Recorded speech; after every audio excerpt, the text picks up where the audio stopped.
Es uno de los temas, Agustina, de la semana, el dólar que va y viene, los datos de la inflación, y está Javier Milei con nosotros. Hola Javier, buenas tardes, gracias por este contacto.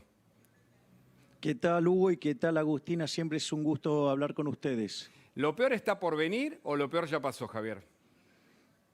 No, lo peor está por venir. Vos mencionabas, Hugo, el tema de la inflación. Mirá, la inflación no es solo que el dato de octubre es muy malo, que 3,8% anualizado estás en niveles del orden del 60% anual. Si vos tomás la inflación de alimentos anualizada está en torno al 80%, y si tomás otros rubros ya están arriba del 90%. Y la realidad, lo peor de todo es que cuando vos mirás también la serie, después de esos 2 meses seguidos que se tocó el 1,5, la inflación empezó a rebotar y empezó a subir. Y tenemos que tener en cuenta que hay cerca de un 30% del índice que está regulado, ¿sí? Y hay un 40% que todavía está pisado por temas de la cuarentena de alguna manera que seguimos teniendo de alguna u otra manera, con lo cual son números muy malos, muy malos. Por lo tanto, te diría, cuando vos corregís por esos efectos de las cosas que no se están moviendo en el índice, la inflación mensual verdadera estaba viajando al 10 mensual y eso es 200 anual. Eso es una hiperinflación moderna, Hugo. Javier, Agustina Girón te saluda, gracias como siempre por hablar con Sí, nosotros. Agustina, por favor.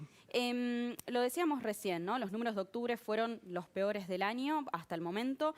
¿Qué debería hacer el gobierno para evitar que esos números sigan empeorando?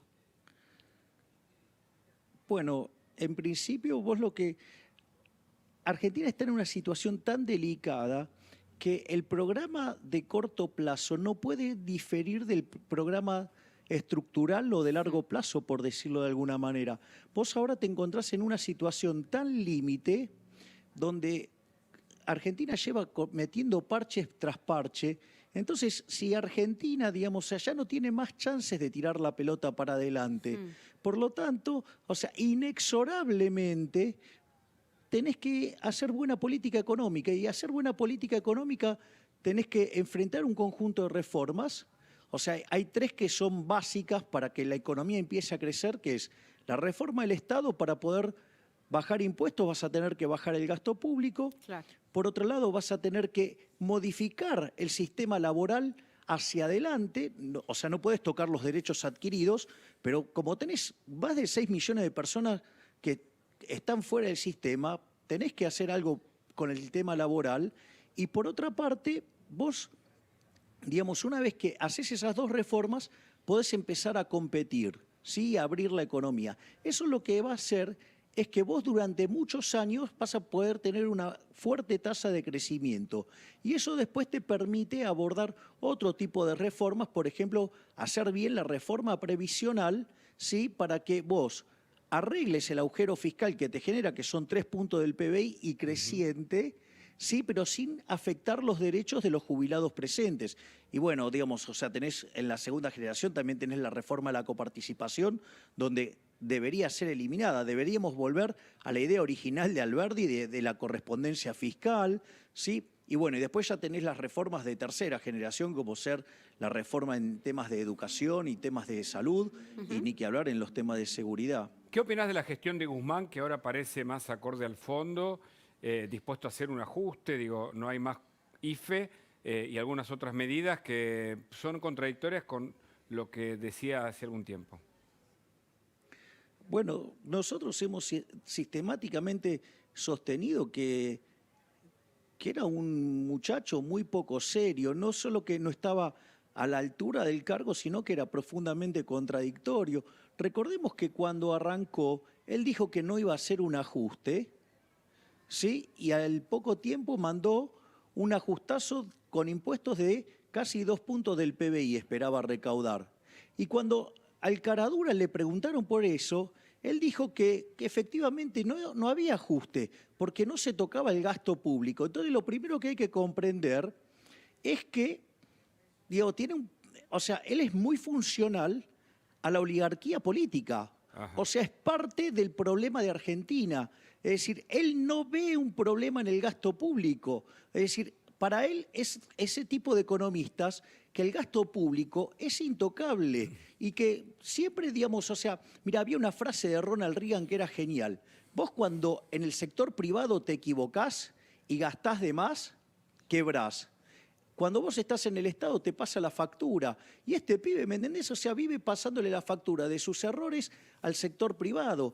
De hecho, fue un desastre lo que hizo con la deuda, porque terminó pagándole a los acreedores lo que los acreedores querían. Recordemos que cuando arrancó la negociación, él ofrecía 38, 39 y los acreedores pedían 55. Tardó casi 8 meses para ofrecerle 54,80. O sea, perdió un montón de tiempo, eso fue muy grave, pasó, digamos, además en el medio estaba el tema del coronavirus, y entonces, y además hay muy interesante lo que vos decís, Hugo, porque muestra la depravación de la oligarquía política y muy especialmente la de este gobierno, ¿no? Correcto. Porque vos fíjate, porque, digamos, espérame ellos no que tienen sumo a Luis problemas. Majul, así seguimos con Sí, el análisis, claro. Javier. Buenas noches, Luis.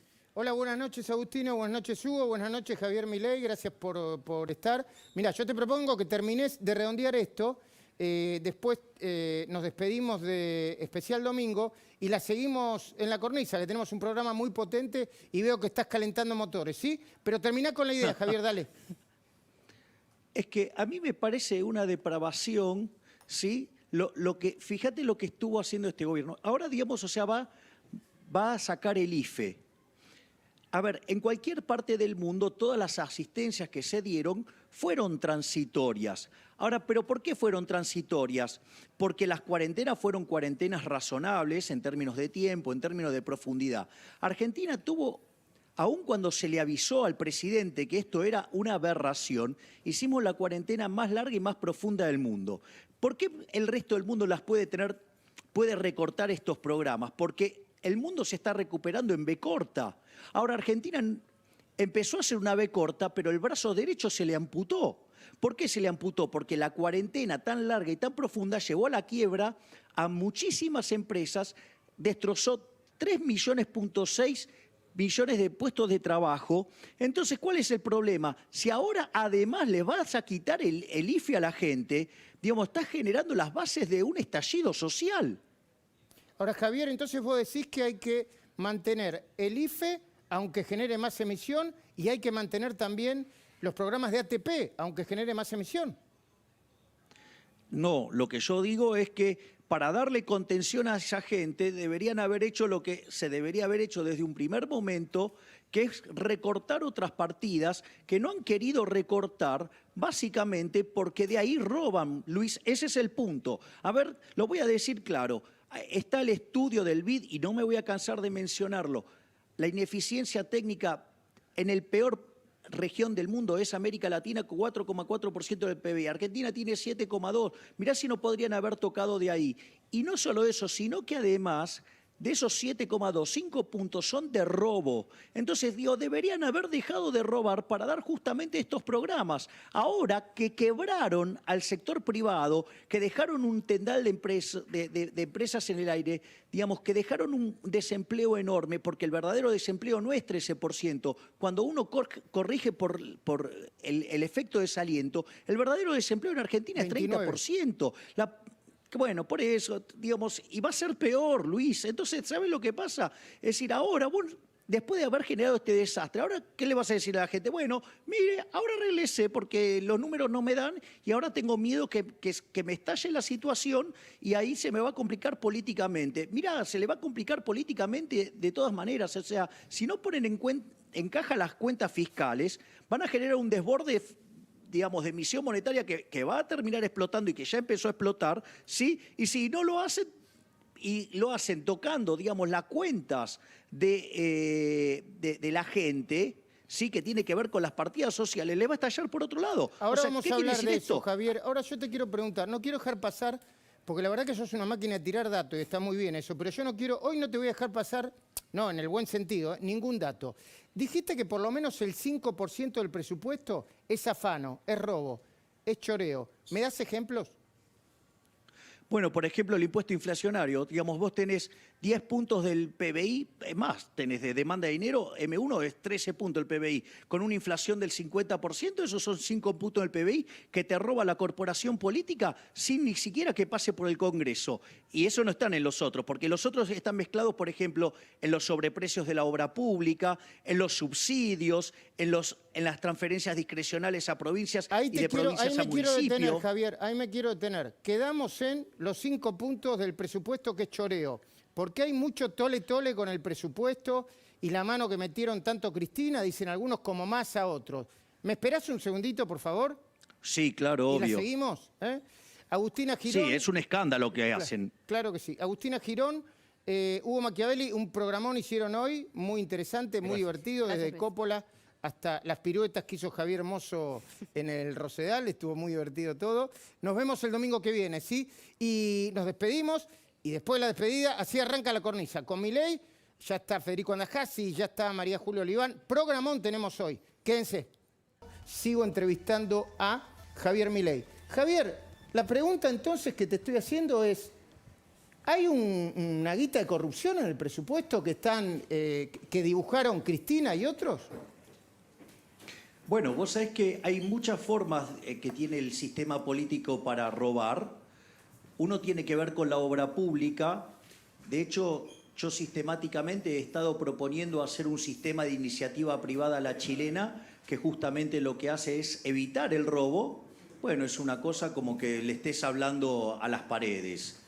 Obviamente que después vos tenés lo que tiene que ver con las transferencias discrecionales de nación a provincia y provincia a municipio. Esto nosotros en algún momento lo explicamos, que en general eso sucede cuando, como vos el presupuesto lo fijás en términos nominales, cuando la inflación excede, eso hace que lo que tiene que transferir el gobierno lo hace discrecionalmente. Entonces, cuando dibuja la inflación para abajo, ¿sí?, lo que está haciendo es comprarse algo así como el látigo para tener a los gobernadores atados. El cambio, para mí, el cambio de Ferraresi, para mí, Javier Milei, para mí, yo lo voy a decir en el editorial, el cambio de Ferraresi es un cambio de una mujer honesta que no podía ella misma nombrar a alguien para que le cuide su firma por un intendente que tiene muchas acusaciones sobre corrupción, kirchnerista, con una presentación casi fascista en el último juramento, con niños diciéndole que era el mejor del mundo. A mí me parece un escándalo, ¿eh?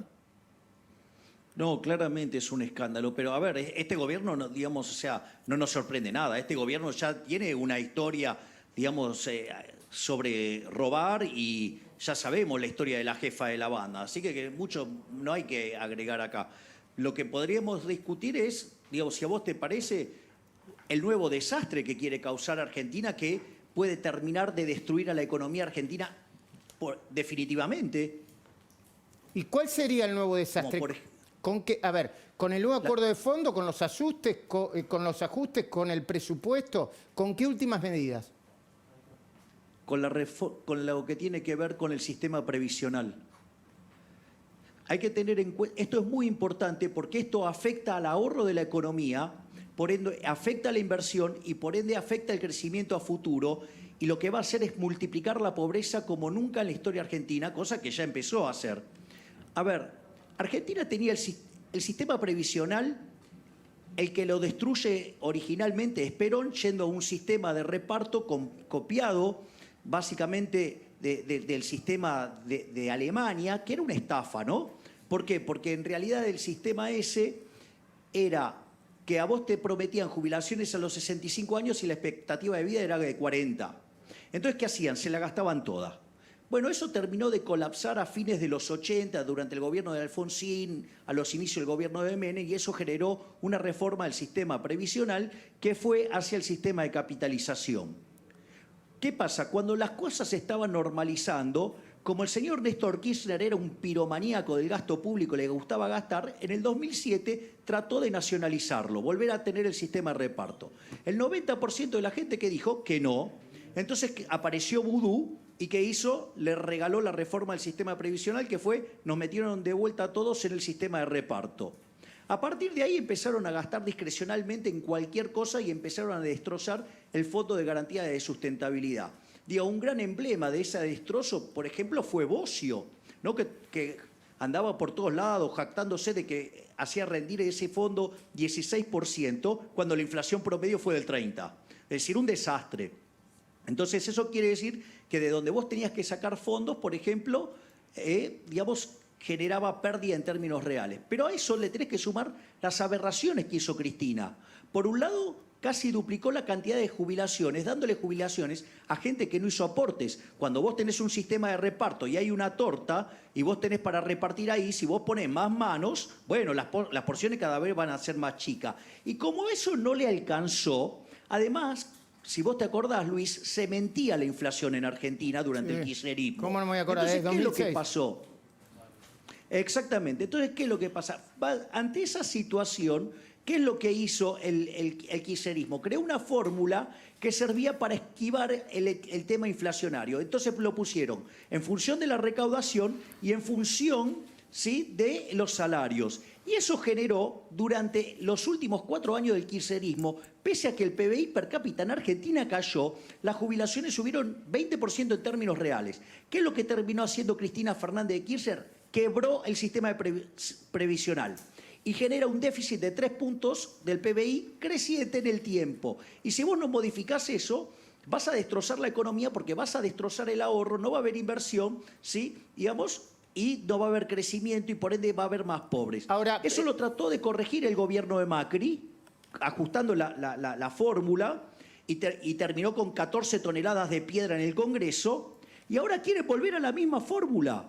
¿Sabes lo que van a hacer? Van a destrozar la economía. Esa reforma va a destrozar la economía. Bueno, y luego está el tema de que aún así hay un ajuste para todos los saberes jubilatorios, que aún así hay un ajuste en los subsidios y tarifas. Pero esperame un segundito, Javier, porque quiero compartir esto con vos. Sí. El gobierno está haciendo 3 ajustes que después yo voy a tratar de explicar en el editorial. Un ajuste premium, un ajuste para la clase media, muy fuerte para la clase media, y un ajuste para los que menos tienen, para los jubilados. Pero es un ajuste brutal. Ahora, ellos ajustan para gastar más, porque vos mirás el presupuesto y es para gastar más. Nosotros pagamos, pero la clase política no se ajusta. ¿Me esperás un poco, Javier Milei, que voy a saludar a otro Javier? Sí, claro. Javier Hermoso, buenas noches, ¿cómo va? ¿Cómo andás, Luis? Buenas noches, Vení María de la Julia y calle, estás un Federico. poquitito despeinado, ¿no hay ¿En serio? problema? Sí, Bueno, no hay problema. estamos- No hay problema. Entre Milei y vos vamos a... Estamos iguales los Javier. Adelante, por favor. ¿Te acordás que el año pasado presentamos un informe sobre los senadores, el gasto del Senado, la cantidad de asesores, etcétera, etcétera? Bueno, se nos ocurrió, de acuerdo a una Perdón, información... no es antipolítica, ¿eh? Es ponerle costo a la política, que es distinto. La política no puede tener un costo infinito, como nada puede tener un costo infinito. Adelante, Se Javier. nos ocurrió hacer un informe con respecto a información que nos llegó. Entonces decidimos ver acerca de la legislatura de Santa Fe. Pregunta, ¿por qué por qué elegimos a la legislatura de Santa Fe y a la legislatura de la provincia del Chaco? Y porque son De las más- de las más que caras. más, claro, de las que más gastan, por llamarlo de alguna manera. Por ejemplo, la legislatura de Santa Fe, Luis, tiene 1.472 empleados. La Cámara de Diputados está compuesta por 50 personas, 50 diputados, y tienen un presupuesto anual de nada más ni nada menos que 3.220 millones de pesos. Ah, wow. Perdón, mirá la cara de Milei. ¿Qué pasa, Javier? Tremendo, ¿eh? 3.200. No. La verdad que, digamos, el despilfarro que es el sector público es una cosa verdaderamente tremenda. O sea, por eso, bueno, fíjense que no es por hacerme autobombo, pero una de las cosas que yo propongo es retomar el concepto de honorabilidad de las legislaturas, ¿no? Que sean ad honorem. Ok. Cosa que yo estoy, digamos, renunciando a mi dieta en caso de llegar a ser diputado mira vos, nacional. mira vos. Bueno, continúa, Javier. El Bueno. otro Javier, Hermoso, dale. Cámara de Senadores, fíjate, 19 miembros. El presupuesto, 2.257 millones de pesos. Presupuesto total, casi 5.500 millones de pesos. A ver, pero los diputados tienen una Cámara de 50 diputados. La Cámara de Senadores tiene una Cámara de Senadores de 19 solamente. Sí, exactamente. Entonces, cada diputado, Cada diputado le cuesta a los santafesinos por mes, 5.368.000. Y Wow. fíjate lo que le cuesta a los santafesinos cada senador. casi 10 millones de pesos por mes. Pero tienen, no sé, un batallón de asesores. 1.472 empleados. Es lo que se conoce el dato, entre permanentes y los que son contratados por año. Bueno, a ver, esto tendrían que explicarlo, ¿eh? Yo no voy a decir, che, mirá, porque después parece que efectivamente quizás es su trabajo, quizás promulgan leyes que son espectaculares para la provincia y para la República Argentina, no sé. Vamos a hablar de este tema. Vamos a Se ríe, Milei. pasar a otro dato. Fíjate, la dieta de cada senador en bruto, sin los descuentos, 300.000 pesos. Sí. 300 lucas. No, o sea, le descuenta Eso- de bolsillo. Eso, 300.000 menos los descuentos le quedan Ajá. 140, 180, de acuerdo a la antigüedad aproximadamente. Cada uno, esto es interesante, no porque lo anterior no lo fuese, ¿no? Cada uno recibe 1,5 millones de pesos por mes para gastos de acción social sin rendición de cuentas. Equivalen a 28,5 millones Le dan un palo y medio así porque sí. o 300... Fede, no me diga que no es una ganga bárbara, ¿eh? No, palo y medio y no le rendís cuentas a nadie. ¿eh? Es tremendo, pero vos ten en cuenta que los jubilados pasaron de cobrar $300 más o menos, antes de todo esto, A 120. a $120. Sí. Quiero decir, se les bajó automáticamente la jubilación. ¿Por qué la política cree que no tiene motivos para bajar Y lo su peor, peso? como me dice María Julia, siempre que te la venden cambiada. Te dicen, no sabe, esto es un gobierno nacional y popular que está repartiendo todo, ¿no, María Julia? Dice. No, a mí lo que también me impresiona, que seguramente ahora lo va a contar Javier, es qué hacen los políticos, ¿no? Porque cuando nosotros, por ejemplo, a nivel nacional, los senadores del Frente para Todos, del Frente para la Victoria, fueron hasta el Fondo Monetario Internacional, que también Milei puede hacer algún comentario de esto, a dejar una carta contra el fondo denunciando a Macri, en el momento en el que la misión Ahora. se estaba por ir, pero se tuvo que quedar porque se contagiaron de COVID en la Argentina. Yo digo, muchachos, ¿para qué les estamos pagando? O sea, ¿esto es positivo, es negativo para la macroeconomía de la que hablamos siempre, no? Continúa Javier Mozo, dale. Hablando de lo que decía María Julia, porque esto está todo relacionado. Sí. Fíjate lo que han hecho hasta el momento los senadores y los diputados en la provincia de Santa Fe. Fiesta provincial de la mayonesa de ave No, pero vos agarrás solamente. deben haber artesanal. presentado otra Pará, cosa Luis, también. artesanal. Bueno, No es lo mismo. no seas. Sos malo vos. No. Declararon a una localidad en Santa Fe como la Pará, capital en el control se provincial. están riendo, no puedo seguir. Pará, no seamos irrespetuosos, primero. Pero es lo único que presentaron, deben haber presentado otra cosa. Bueno, dale, Bueno, ¿qué más? Mirá, fiesta provincial del risotto piamontés. No, basta, me voy. No, Me voy porque están ya, basta, me voy. vení. Que siga vení, Javier Luis, Milei, vení este. que hay risotto, vení. Hay risotto, pero hay vos tenés algo risotto. contra los Fiesta piamonteses, provincial Luis. del risotto piamontés. Claro, te vas a tirar en Hay contra de la más, comunidad hay más, italiana. Luis. Para que hay más. Bueno, mirá. Dale. Fiesta provincial de la hamburguesa. Wow. Ah, bien nacional y popular. Pero no sabemos con qué corte de carne todavía. Esto tiene hay que ver presupuestos con qué asignados, corte de capaz. carne. Bueno, ¿y qué más? A ver, hay un poquito más.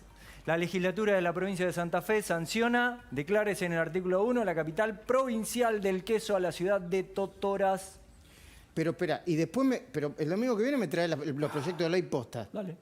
Porque debe haber más. Y yo supongo que sí. No, bueno, a ver, supongo que Javier Milei, hay un gasto de la... Yo no quiero ser antipolítica, ¿no? Ni antidemocrático, pero hay un gasto de la política que por lo menos tienen que explicar, ¿no, Javier Milei? A ver, Luis, vamos a ponerlo en blanco y negro. Proyectos como ese no solo están en las cámaras provinciales, están en las cámaras de diputados, o sea, de la Las nación. nacionales. Exactamente. Eso, digamos, yo me acuerdo del proyecto del Salame Quintero o de declarar el cuarteto no sé qué cosa. Digo, eso es una tomada de pelo a la gente. La gente, ahí digamos, a ver, Luis, estamos camino a 50% de pobres, estamos camino a un desastre tremendo en la economía. Y esta gente se dedica a hacer eso. O sea, no resignan sus privilegios para hacer esas cosas. Y yo te voy a decir algo, Luis. Estos legisladores que tiene Argentina, yo te digo, regalados son caros.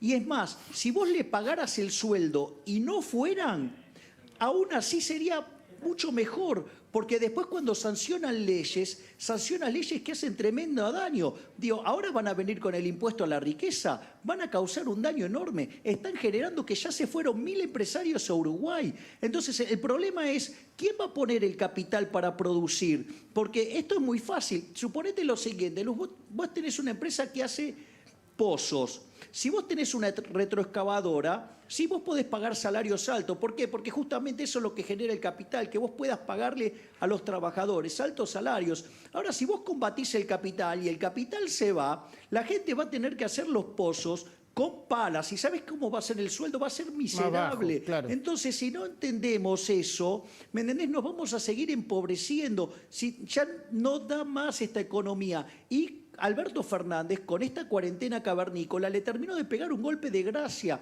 Porque yo lo que digo es, ¿cómo van a reactivar la economía? ¿Cómo vas a poner? Porque vos, para hacer funcionar las máquinas, Tenés ¿sí? que poner, necesitas capital tenés que invertir. Claro, pero claro, para ponerlas en marcha y además para hacer funcionar el ciclo de caja, es decir, vos necesitas invertir en capital de trabajo. Y el capital de trabajo te lo comiste en la primera parte de la cuarentena y después, como no la cortaban, se terminaron comiendo los ahorros. Va a ser muy difícil cuando la quieras poner en marcha. ¿Y qué lo van a hacer? ¿Financiarlo con emisión monetaria?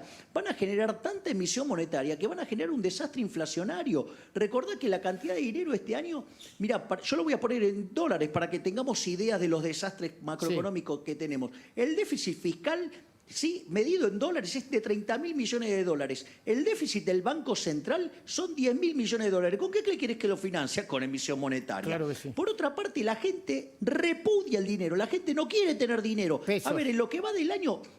Claro, exactamente, no quiere tener los pesos. Está bueno el punto, gracias Luis. Entraron 11.000 millones de dólares comerciales y las reservas cayeron 10.000 millones. Es decir, las netas. Es decir, que la gente desprecia el peso. Y encima tenés una caída monstruosa del nivel de actividad. ¿Y qué es lo que querés? ¿Que seguir emitiendo dinero?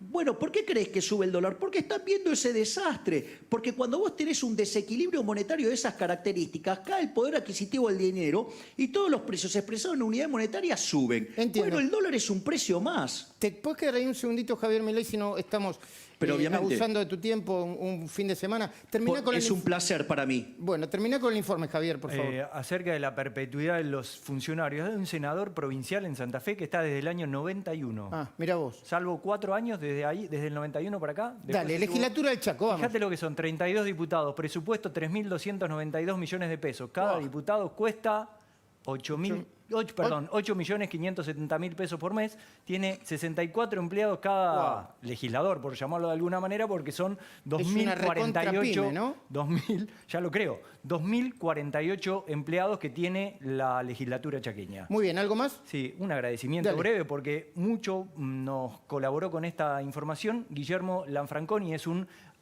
abogado.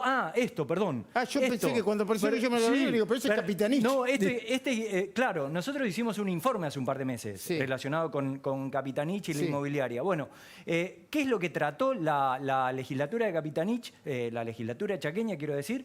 Que se votó en un viernes, fuera de los días donde se juntan los legisladores, se votó que tiene la potestad de vender cualquier inmueble de la provincia. O sea que sigue la inmobiliaria. Sí, la inmobiliaria. Muy bien, exactamente. nos escribió mientras estábamos haciendo el programa, la verdad que nos está viendo mucha gente, lo agradecemos, un economista del CONICET, Ariel Korenberg, porque está hablando de cuánto vale la corrupción en Argentina, cuánto nos cuesta a los argentinos. Vamos a hablar solamente de eso un minutito con él. Pero Javier, gracias Javier Mozo. De nada. Javier Milei, ahora, el dólar va a volver a subir, dicen, no lo terminaron de agarrar, ¿no? A ver, Luis, esto nosotros lo habíamos explicado justamente en tus distintos programas. A ver, el dólar sigue la tendencia de todos los precios de la economía. Lo que pasa es que como es un activo financiero, pica primero, pero vos lo que tenés que mirar son las cuestiones estructurales. Punto 1, dado este déficit fiscal, ¿vamos a dejar de emitir dinero? No. Dado la historia argentina, ¿los argentinos vamos a querer demandar pesos? No. Es discutible lo que puede pasar en materia de actividad económica, porque no sé, digamos, si viste los números de actividad en el presupuesto. Sí. Son a ver, son un dibujo. Ni Dalí se hubiera animado a tanto. Digamos, Argentina creciendo el 4,5% sostenidamente, cuando en los últimos 10 años la tasa de crecimiento promedio en Argentina es medio punto negativo, y si vos tomás desde el 2012 con el 2020 te da, digamos, básicamente 1,5 puntos negativo. Por lo tanto, o sea, ya tenés dibujada la tasa de crecimiento, tenés dibujada la tasa de inflación, difícilmente sea el 30% cuando vos tenés el dato de octubre de 3,8, que implica que la inflación ya viene viajando al 60, y si tenés el rubro de alimentos ya viene viajando al 80, y bueno, indumentaria viene casi viajando al 100 anualizado. Por lo tanto, digamos, vos tenés un proceso de inflación lanzado también. Bueno, todos esos elementos hacen que el dólar también tenga que subir. Y lo bajaron artificialmente. Si vos te acordás, en tu programa yo dije, esto era como darle a un enfermo de cáncer Una aspirina. una aspirina. Bueno, ¿cuánto duró? Y duró un par de semanas, ya está, se terminó. Y en el medio se patinaron el equivalente a 1.000 millones de dólares. O sea que liquidaron bonos por 3.000 millones de dólares. Es una locura lo que hicieron. ¿Y qué lograron? Bajarlo un ratito. ¿Y después qué pasó? Volvió a subir. Entonces, todos los desequilibrios que tiene Argentina, ¿sabes qué? Cada vez estamos más cerca del escenario de la hiperinflación. Porque yo te voy a decir algo que muchos economistas no lo están percibiendo. La demanda de dinero en Argentina debería, la transaccional M1, debería estar en orden del 4% del PBI. Hoy es 13%. ¿Sabes cómo se arregla esa discrepancia entre el dinero que hay y el que debería haber? ¿Cómo? Con multiplicación de precios. O sea, los precios se tendrían que por lo menos multiplicar por 3 veces. Eso es 200%. Y ahora vamos a hablar de la inflación, pero dame un segundito nada más, porque Sí, claro. antes de hacerte las 1 o 2 preguntas finales, quiero hacer participar rápidamente a Ariel Korenberg, porque me reenvió un tuit. Uno de los mejores economistas de la Argentina. Ah, mira vos, no sabía que se llevan bien. Porque nos escribió recién y nos gusta que sigan la conversación mientras estamos haciendo el programa. Ariel, buenas noches, buen domingo. ¿Me contás brevemente el costo que vos calculaste de la corrupción argentina, por favor?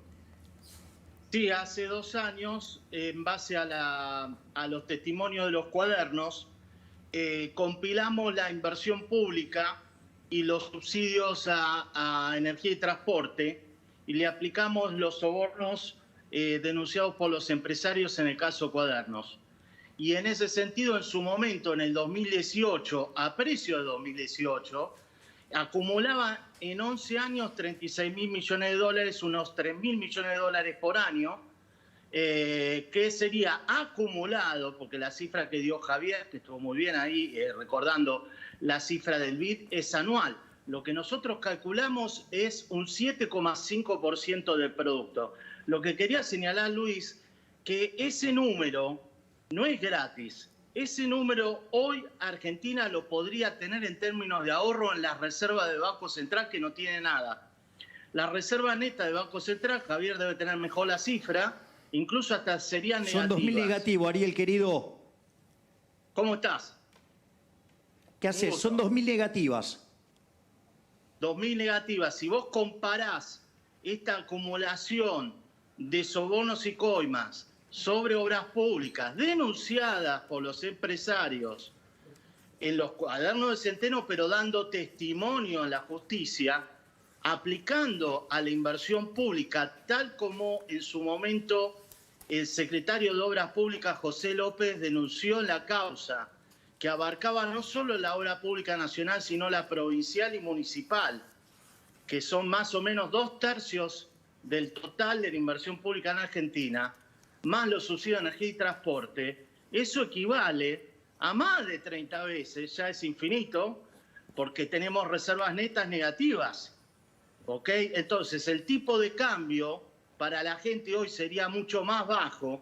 En su momento se podría haber morigerado el aumento de tarifas y otros efectos. Es decir, si se hubiera robado menos. Efectos... Si se hubiera robado menos, está claro. Ariel, agradecido. Perdón el poco tiempo, pero queríamos introducir lo que nos acabaste de escribir y muchas gracias por participar. No, un gusto, un saludo a todos. Bueno, ahora, saludos, Javier. Javier, ahora... Luis, ¿me dejás hacer una mención adicional? ¿Cómo no? Que el impuesto inflacionario también es robo, porque es un impuesto no legislado. Entonces, cuando vos generás inflación, ¿qué es lo que pasa? Se te degrada el poder adquisitivo de la moneda. ¿Y quién se beneficia con eso? El Estado. Político, que es el que gasta primero el dinero, exacto. O sea, y eso, ¿sabes qué? Es muy grave en dos sentidos. Uno es que golpea más fuerte sobre los más pobres. O sea, es el impuesto al pobre, le digo yo, ¿sí? Y por otra parte, cuando la tasa de inflación le pasa el 20%, perdés un 0,58 de crecimiento. Eso corregido en la historia argentina desde que tenemos Banco Central. ¿Sabés qué PBI deberíamos tener hoy si no hubiéramos tenido esta locura inflacionaria a lo largo de la historia? ¿Qué PBI? El PBI per cápita de Estados Unidos. O sea, ¿cuánto es por año? ¿Cuál es el...? 67.000 millones de 67.000 dólares per cápita. Por $70.000 por año. Mira vos. Ponele $70.000 por cápita por año. Javier, la última, y agradeciéndote el tiempo. Vos hablaste de tres posibilidades siempre, alguna más fuerte que la otra si esto sigue así. O una devaluación de mercado desordenada y desastrosa, o una altísima inflación, creo que mencionaste hiperinflación, o una especie de default, pero default, ya hay un default de hecho. Bueno, a ver, hay default en varios sentidos. Primero, Argentina ya defaultió y reestructuró la deuda. Argentina, de hecho, no puede pagar la deuda con el Fondo Monetario Internacional. Por eso está pidiendo un crédito de facilidades extendidas, que implica hacer un conjunto de reformas estructurales que este gobierno claramente no está dispuesto a hacer. Con lo cual, ahí ya tenés un riesgo, digamos, que estamos a punto de explotar. Por otro lado, la reforma previsional que está impulsando el kirchnerismo, o sea, va a generar un desastre. O sea, porque más allá de lo que pueda pasar coyunturalmente, que es una discusión que yo, digamos, o sea, en una situación, si se da lo que dice el gobierno, que hay un rebote, ¿sí? Y que el salario real crece al ritmo de ese rebote, te aviso que el sistema empieza a colapsar y te explota por otro lado. Y la realidad es que una hiperinflación moderna es 150%, porque pensá esto, Argentina tenía 50 veces más inflación que América Latina en los 80. Sí. Hoy América Latina tiene 3% de inflación. Multiplicás por 3, te da 150. Entonces, si vos tenés, ya que el índice viene viajando al 60, tenés alimentos viajando al 80, tenés indumentaria viajando al 90, cuando vos corregís por la parte no regulada, venís viajando arriba del 200%. Y encima tenés un problema, que el año que viene vas a duplicar la cantidad de dinero. Y además, tenés el triple de dinero que el que deberías tener normalmente. Eso te da que por lo menos el índice de precios, en una situación donde la gente se asuste y corra contra el sistema financiero, los precios se te pueden multiplicar por 6, o sea, una inflación del 500%. Gracias, Javier Milei, por este momento, por este contacto. Muchísimas gracias. Por favor, es un gusto enorme y un abrazo grande a todos. Muy bien, y como nosotros en la CONICET nos gusta unir una cosa con la otra, y venimos insistiendo con esto, para nosotros uno de los temas más graves que implican la pandemia es la educación. Lo viene diciendo María Julia Oliván.